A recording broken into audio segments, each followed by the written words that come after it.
Hello, everyone. Welcome back to Reading with Miss Linda. Again, we are reading Becoming Naomi León, and I'm reading chapter 3 today.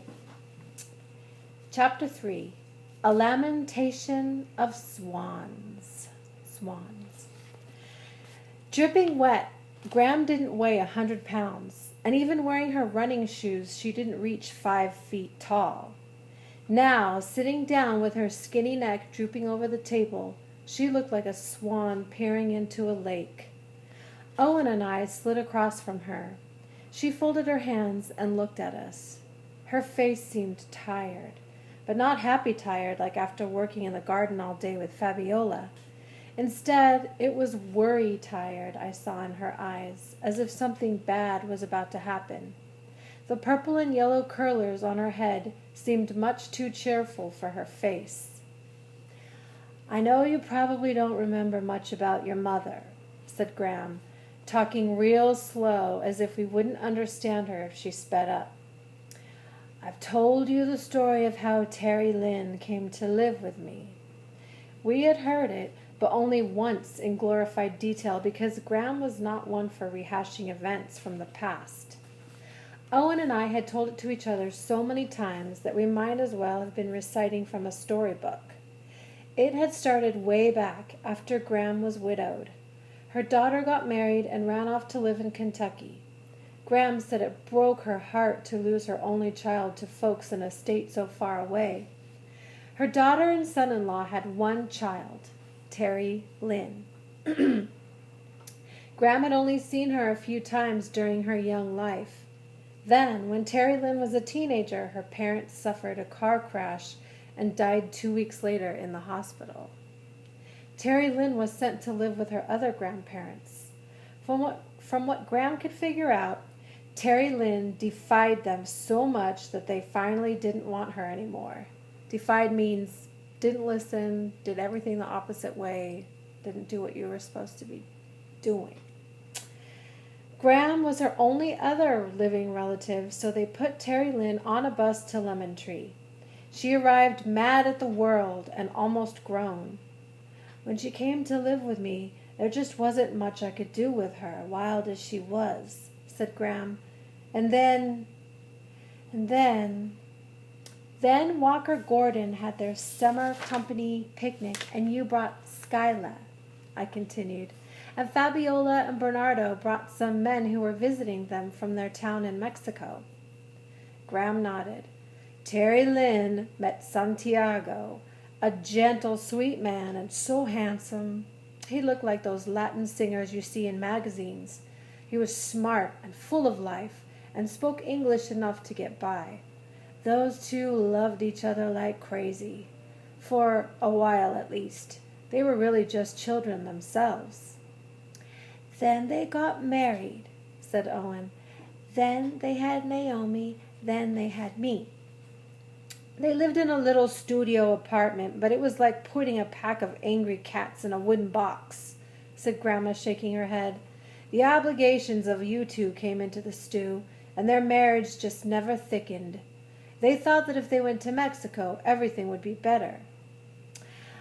Then they took us to Rosarito Beach so our dad could make lots of money fishing and our mom could make lots of money braiding people's hair on the beach," said Owen. "Then they got a divorce and our dad stayed in Mexico and our mom went to find her life and we came to live with you." "My apartment was small as a cracker tin," said Graham.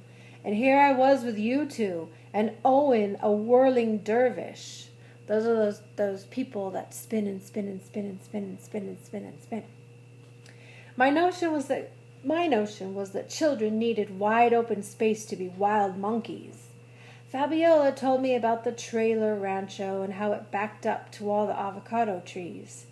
I suspected that Fabiola and Bernardo wanted us close so they could help out with you kids. They always felt kin to you, being that your dad was from their town.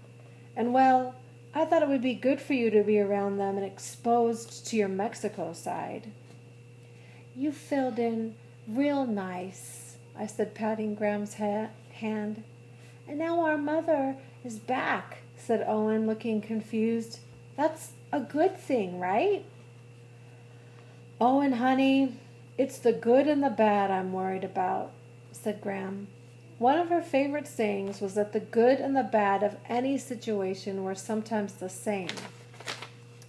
When I was younger, I had trouble holding my brain on that thought, but now it was starting to make sense. I even had a list in my notebook called Things That Were the Good and the Bad all rolled into one. 1. We had a trailer, so we lived real simple without a lot of stuff. Good and bad. 2. We had avocados growing nearby, and we could eat as many as we wanted to the point of getting sick. 3. Graham was an expert seamstress, someone who sews, and made all our clothes out of polyester blend remnants. Good and bad. And 4, Graham was retired and could devote her every waking moment to me and Owen. Now I would have to add 5. Our mother came back. What did Graham suspect the bad would be? Where's she going to sleep? Asked Owen. How about she sleep in my bed and I could sleep on the floor? I can pretend I'm camping. Baby Beluga had a living room kitchen, Owen's in my bedroom with 2 side-by-side captain's beds with drawers underneath, a short hall that ran into Graham's bedroom, and a tiny bathroom. That was it. I think we're awful close to camping already, said Graham. She can sleep on the fold-out under the table. Where did she go? Said Owen. Out, Graham frowned. Maybe she'll be right back, said Owen, his voice excited. Maybe she just went out to pick up a pizza and ice cream so we can sit around and together and talk about what we've been doing for all these years. Graham and I looked at him. His never-ending good nature was grating on me. Owen, said Graham, I give you more credit than that. We heard a quick double knock on the door. Then it opened. Hola! Hello! I am here! I made tapioca! It was Fabiola, just in time for Wheel of Fortune. She had a ceramic bowl and wore one of those flowered bib aprons that went over your head, but she was so short and round that the apron was rolled up at the waist so it wouldn't drag on the floor. Graham said Fabiola's mission in life was to feed the world with a smile. Her face was set with lots of little smile wrinkles next to her eyes and framed with brown permanent waved curls.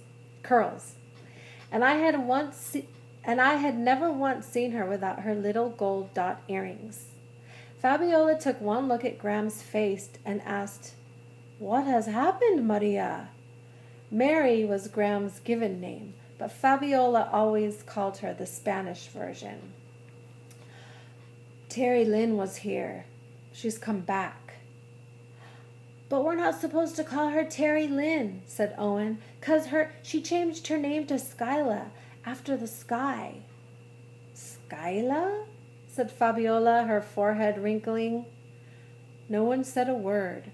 I could hear water trickling from one of the neighbors' garden hoses. In just a few seconds, Fabiola's face changed to worried, tired too. Come, said Fabiola, setting the tapioca on the table. We must tell Bernardo. Graham got up and put on her sweater. Then she handed Owen and me our sweatshirts. I looked at Owen. His eyes grew big and his mouth dropped open. He slid off the bench, opened the drawer, took out a roll of tape and studied it. Then he stuffed the whole thing in his pocket. I picked up my notebook, took Owen's hand, and followed Graham and Fabiola out the door. That was the instant I knew with conviction that Skyla walking through the doorway of Baby Beluga was life-changing serious. I knew it for 2 reasons, and I suspected Owen knew it too. First, Grandma had marched outside the trailer and was following Fabiola into the avocado grove, still wearing her clown head.